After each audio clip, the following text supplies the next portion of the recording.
வணக்கம். இன்னைக்கு நம்ம வீடியோவில் கத்திரிக்காய் சட்னி எப்படி பண்ணலான்னு பார்க்கலாம். அதுக்கு நான் 2 பெரிய கத்திரிக்காவை இது போல் பொடியாக கட் பண்ணிட்டேன். இந்த அளவுக்கு கட் பண்ணி எடுத்திருக்கேன். ஒரு சின்ன துண்டு புளி, ஒரு சின்ன கட்டி பெருங்காயம், ஒரு 10-15 சின்ன வெங்காயம், ஒரு பெரிய தக்காளி பொடியாக கட் பண்ணது, ஒரு சின்ன துண்டு இஞ்சி, ஒரு 7-8 பூண்டு பல்லு, 2 பச்சை மிளகாய், கொஞ்சமாக கொத்தமல்லி தழை, 4 வரமிளகாய், 1/2 டேபிள் ஸ்பூன் உளுத்தம்பருப்பு, 1/2 டேபிள் ஸ்பூன் கடலைப்பருப்பு, தாளிப்புக்கு கடுகு கருவேப்பிலை, உப்பு தேவையான அளவு, எண்ணெய் தேவையான அளவு. இப்போ எப்படி பண்ணலான்னு பார்க்கலாம். ஒரு கடாய் எடுத்திருக்கேன். ஒரு 2 டேபிள் ஸ்பூன் அளவுக்கு எண்ணெய் சேர்த்துக்கலாம். இப்போ எண்ணெய் சூடாயிடுச்சு. இதில் 4 வரமிளகாய்,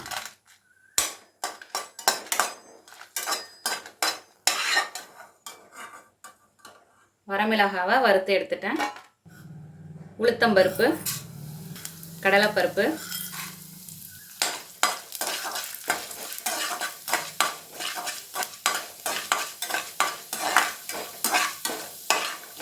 இதிலேயே ஒரு கட்டி பெருங்காயம், ஒரு சின்ன துண்டு புளி, 2யுமே சேர்த்துடலாம். பெருங்காயம் நல்லா எல்லா சைடும் பொரியிற அளவுக்கு பரட்டி விட்டுக்கோங்க.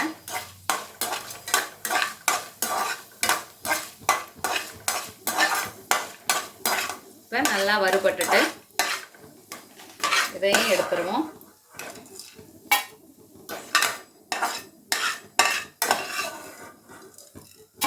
இதில் இன்னும் கொஞ்சம் எண்ணெய் சேர்த்துக்கலாம். எண்ணெய் சூடானதும் பச்சை மிளகாய் சேர்த்துக்கலாம். இதையும் வறுத்துக்கோங்க. வெடிக்கும்.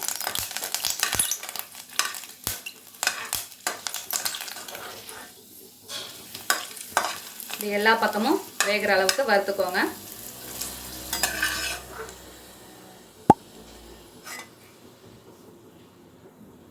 இதையும் அதே பிளேட்டில் மாற்றிடலாம்.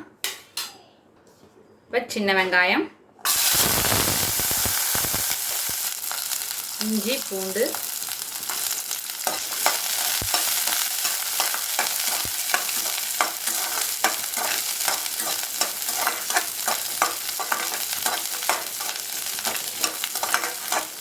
இப்போ இது ஓரளவுக்கு வதங்கிடுச்சு. இந்த ஸ்டேஜில் நம்ம கத்திரிக்காய் சேர்த்துக்கலாம்.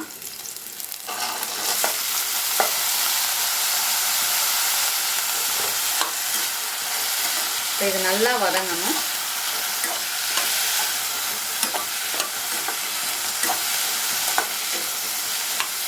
மீடியம் ஃப்ளேம்லேயே இருக்கட்டும். இப்போ கத்திரிக்காய் நல்லா வதங்குறதுக்குள்ள நம்ம இந்த வரமிளகாய், கடலைப்பருப்பு, உளுத்தம்பருப்பு, புளி, பெருங்காயம் இதெல்லாம் பொடியாக இடிச்சிட்டு வந்துடலாம். ஜாரில் சேர்த்து இதெல்லாம் ஆறிடுச்சு. இப்போ பவுட்ராக்கிட்டு வந்துடுவோம். இது வேகட்டும். இப்போது இந்த அளவுக்கு பவுட்ராக்கி எடுத்துகிட்டு வந்தாச்சு. இப்போ கத்திரிக்காயும் நல்லா வதங்கிட்டு இதில் தக்காளி சேர்த்துக்கலாம்.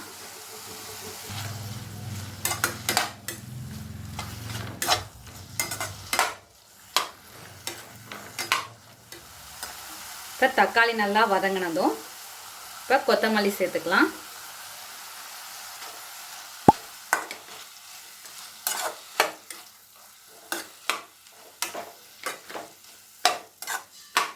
மல்லித்தழை சேர்த்து ஒரு 30 செகண்ட் வேக விட்டால் போதும். ஃப்ளேமை ஆஃப் பண்ணிடலாம். இப்போ இதை ஆறுனதும் நம்ம இடித்து வச்சுருக்க பவுடரில் இதை சேர்த்து உப்பு சேர்த்து அரைச்சி எடுத்துகிட்டு வந்துடலாம். ஆறட்டும்.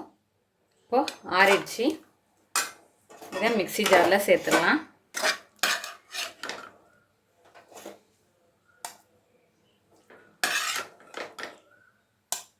இப்போ சேர்த்தாச்சு. இதோட வறுத்து வச்சுருக்க 2 பச்சை மிளகாய், இதோட சட்னிக்கு தேவையான உப்பு, நான் கல் உப்பு சேர்த்துக்கிறேன். எல்லாத்தையும் சேர்த்து அரைச்சி எடுத்துகிட்டு வந்துடலாம். அவ்வளோதான், அரைச்சி எடுத்துகிட்டு வந்தாச்சு. இதை ஒரு பவுலில் மாற்றிக்கலாம்.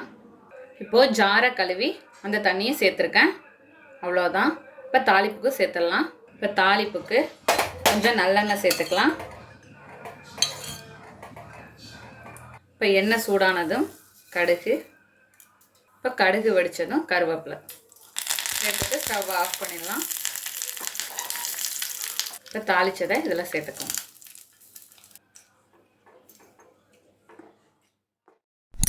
நம்மளோட அருமையான அற்புதமான கத்திரிக்காய் சட்னி தயாராகிடுச்சு. இதே போல் நீங்களும் உங்கள் வீட்டில் செஞ்சு பார்த்துட்டு எப்படி வந்துச்சுன்னு கமெண்ட்டில் சொல்லுங்கள். தேங்க்யூ.